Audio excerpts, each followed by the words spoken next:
कुछ पाने जाते हैं। सद्बुद्धि, मुझे सद्बुद्धि दो, मुझे भक्ति का दान दो, मुझे भक्ति दीजिए गुरुदेव, मुझे सद्बुद्धि दीजिए। हम लेने गए हैं तो लेने वाले का हाथ सदा नीचे होता है और देने वाले का हाथ ऊपर होता है।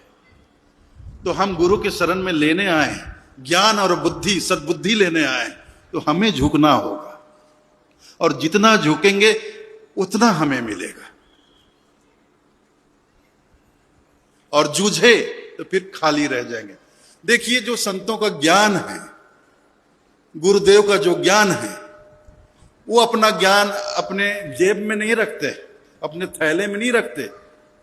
अगर आप सोचो कि रोज गुरुदेव इस रास्ते से निकलकर उधर मोड़ से जाकर शाम को अपने घर जाते हैं, तो कल एक काम करता हूं, उस मोड़ पे रात को शाम दिन ढलते ही अंधेरा हो जाता है, मैं वहीं खड़ा रहूंगा और कल जैसे ही गुरुदेव वहां से गुजरेंगे मैं पीठ पे चाकू टिकाकर उनका ज्ञान ध्यान सब छीन लूंगा।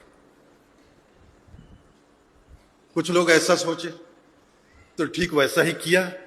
दूसरे दिन जब गुरुदेव अपने शाम को घर जा रहे थे, दिन ढल चुका था, जैसे ही उस मोड़ पर पहुंचे तो 2-3 लड़के थे।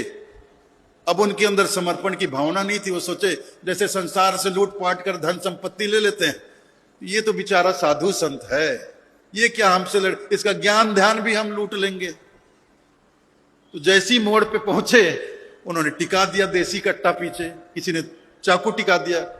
ए भाई महाराज संत, ए संत जी, ओ पंडित जी, जितना भी ज्ञान ध्यान तुम्हारे पास है मेरे हवाले करो, लाओ निकालो, मुझे दो, मेरे हवाले कर दो बस।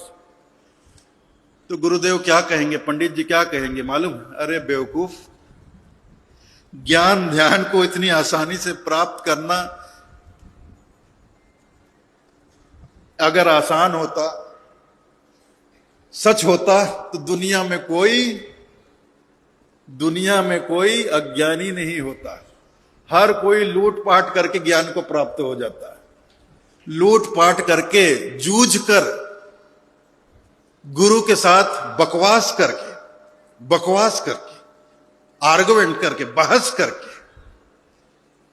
अमर्यादित रूप से बहस करके आप कुछ नहीं पा सकते, खाली रह जाओगे। गुरु से पूछा जाता, लेकिन बहुत विनम्र भाव से। और उसके साक्षात उदाहरण है हमारे धनी धर्मदास जी साहब। गुरु से ज्ञान ध्यान, गुरु से अपनी शंकाओं का समाधान कैसे प्राप्त किया जाता है, ये आप धनी धर्मदास साहब का जीवन देखकर सीखो।